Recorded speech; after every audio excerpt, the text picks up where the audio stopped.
түрі қорқынышты болса нормально шыққан екен.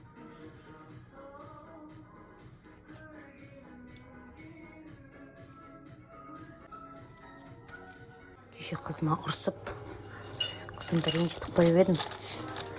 Содан, короче, неше күннен бері мен, неше айдан бері десем бады, мама, синабон пісірейші, синабон деп.